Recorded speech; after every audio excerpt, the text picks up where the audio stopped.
So you're going to start a YouTube channel. How much time do I need to put into it, and when can I expect to see growth? I'll show you exactly how much time I put into the channel, how many subscribers I had after 30 days, how long it took me to get 100 subscribers, all of those questions answered, how much I spent on everything, right after this.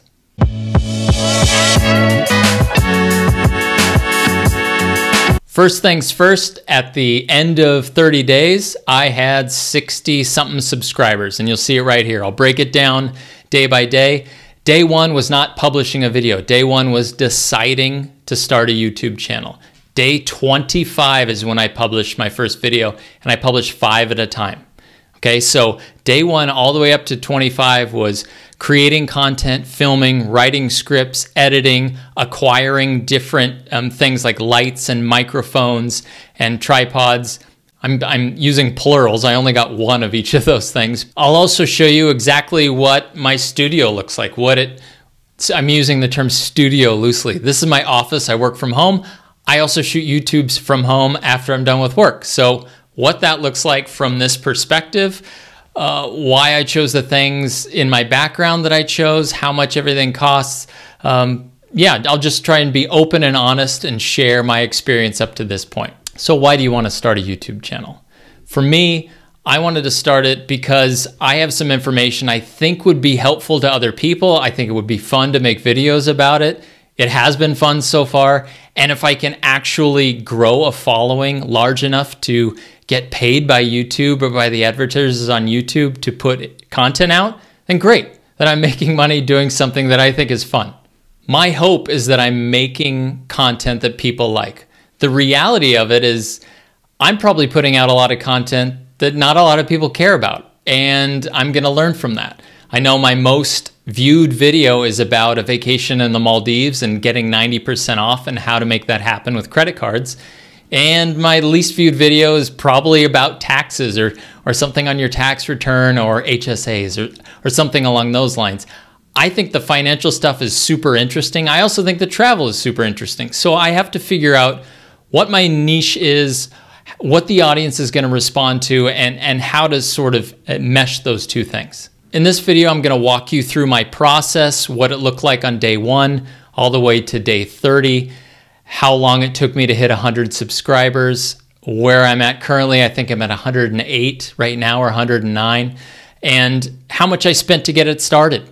So when I first started and when I decided to start a YouTube channel, I journaled every day. I wrote down what I was thinking, maybe what I accomplished, how many hours I worked on it, how much money I spent, and how many subscribers I had. And I just tracked this every day for 30 days. I would really recommend having a journal or a diary or a notebook, whatever you want to call it, next to your bed, in your laptop case, in your backpack, in your car, using your iPhone with the notes feature, voice memos, just spitting out information all day as you're brainstorming, because you never know when it's going to come to you. I've literally reached out of the shower door, grabbed my phone, and talked into it because I had a thought while I was in the shower. So try and write as much down as possible. I also consumed hours of YouTube creator content, hours on how-tos, hours on other successful creators' videos, what those look like, what their edits look like, the colors, the titles.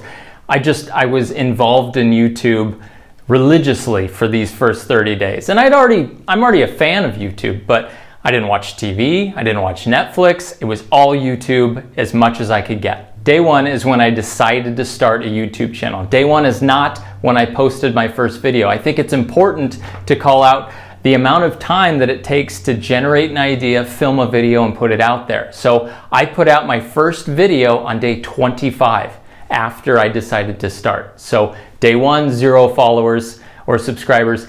Day 3, I had about 21 subscribers because I reached out to my friends and family. And it took me all the way up to day 25, and I put out 5 videos at a time. So on day 25, I published. Day 26, 27, 28, 29, I published YouTube shorts on those days. Just 1-minute snippets or 30-second snippets of stuff that I thought was interesting. So on day 25, you can really see my subscriber count go up and jump by 3 to 5 each day because I'm putting out 5 videos, and then I put out content every day after that. I wanted to put out 5 videos because I didn't want one video to be out there, someone to like it, go back to my channel, and then there'd be nothing else. I wanted there to be other content that they could see. It wasn't decide to start a YouTube channel and then publish a video on that first day. I put a lot of thought into it. I put 130 hours of research and execution into my first 30 days. 130 hours. So that blew my mind. That was way more than I thought it would be. That's a significant number of hours if you break it down. My goal is probably similar to everyone else's goal. I want to see if I can get to that 1,000 subscriber mark. Because if I get 1,000 subscribers and I get 4,000 watch hours, YouTube says that's the threshold, that's the bottom line to getting monetized. So if I can get monetized and I'm putting content out that I really enjoy, then it's a win-win. If I can go to the store and get a sandwich with the money that YouTube paid me for putting my content out, I'm gonna be thrilled. It's so far in the future for me that it's just really exciting. If you're watching up to this point, I really appreciate it. Like I said in all my other videos, subscriptions really help. It really helped me right now. I only have 109, so if you wouldn't mind subscribing and sharing this video so it gets in front of more eyes. I'm hoping there's something in this video that helps you get started or pushes you over the edge to get started, or at least maybe sparks an interest. So thank you so much for watching up to this point. So I would say, from what I've learned up to this point, publishing content regularly, learning from your mistakes, consuming other creators' content on YouTube, consuming other creators' how-tos on YouTube. YouTube is a fantastic resource. So just watch other folks' videos on do this for your channel, or you're a growing channel, do this. Try and consume as much as possible and brainstorm and talk to other people, or listen to podcasts, or talk to your friends, or reach out and see what other folks might want to see on YouTube, or what interests them. Now here's exactly how much things cost that I purchased to help me get started. So my microphone that you see on my desk in other videos, that was $59. So I thought, you know, not that big of an expense to really help me get quality audio, and it plugs right into my phone, so perfect. I'm using my phone, I'm not buying a camera to film videos, I'm just using my phone, plug the microphone into it, I'm done. Next, lighting. I have two lights, one on either side of me. That whole setup, they're both on tripods, they both have diffusers or whatever it's called in front of them. 50 bucks for those two lights, perfect. They're portable, I take them to different locations, they work great for me. The tripod's probably the biggest value. Right now the camera's this high. It's on a tripod that I bought for 14 bucks on Amazon. It's a $14 tripod. It's perfect, it's portable, it goes all the way down to maybe 8 or 10 inches. I think it's an easy buy for anyone.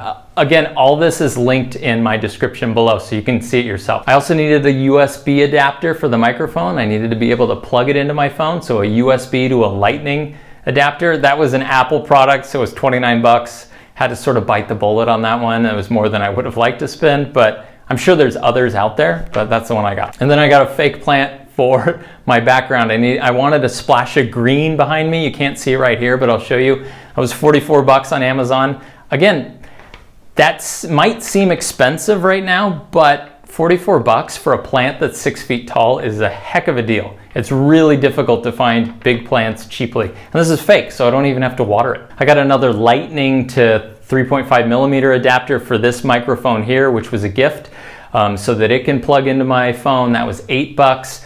I got another little tripod, a Gorilla, Joby Gorilla, I think it's called.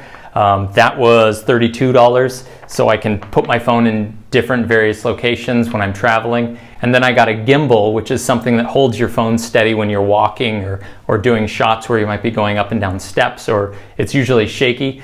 That was a bit of a splurge. That was 100 bucks, but it's super cool and I love using it. So again, all those others are linked in the description. But the main few things that I think helped me with my comfortability were the tripod, the microphone, and the lights. I also got some photo paper to use as a background, and it's over here, and I'll show you in a minute.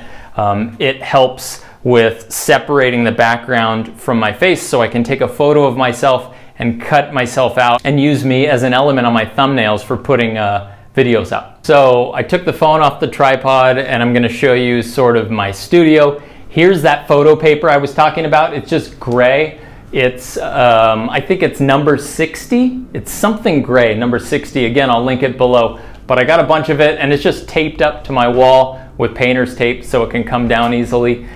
These are the rest of the things in my background. Here's a lamp, there's golf club suitcases, there's wine bottles, there's a little Lego set from Seinfeld. And here's the fake plant. You know, just a splash of green in the background. This is what I'm looking at when I shot my video just now. So these two lights that light me up, that is the desk that I'm usually sitting at shooting this way. So as you can see on top of the desk, I have another little microphone. It's actually sitting on top of an Amazon box, and it's right in my face when I'm usually shooting. This tripod's on top of the desk. These lights, one of them's on top of the desk, one of them's next to the desk, but it's a pretty simple setup, and you can get started. You can get started for nothing. You can really just film on your iPhone. But if you wanted to get the tripod, 14 bucks, the lights, 50 bucks, a microphone, you can get started for just over 100 bucks and probably be in a pretty good spot making videos and comfortable with your content that you're putting out there. So again, sort of simple setup, just an ordinary room. I hope I've answered some questions and entertained you along the way. If you'd like to see some of my other videos, I'll link them right here.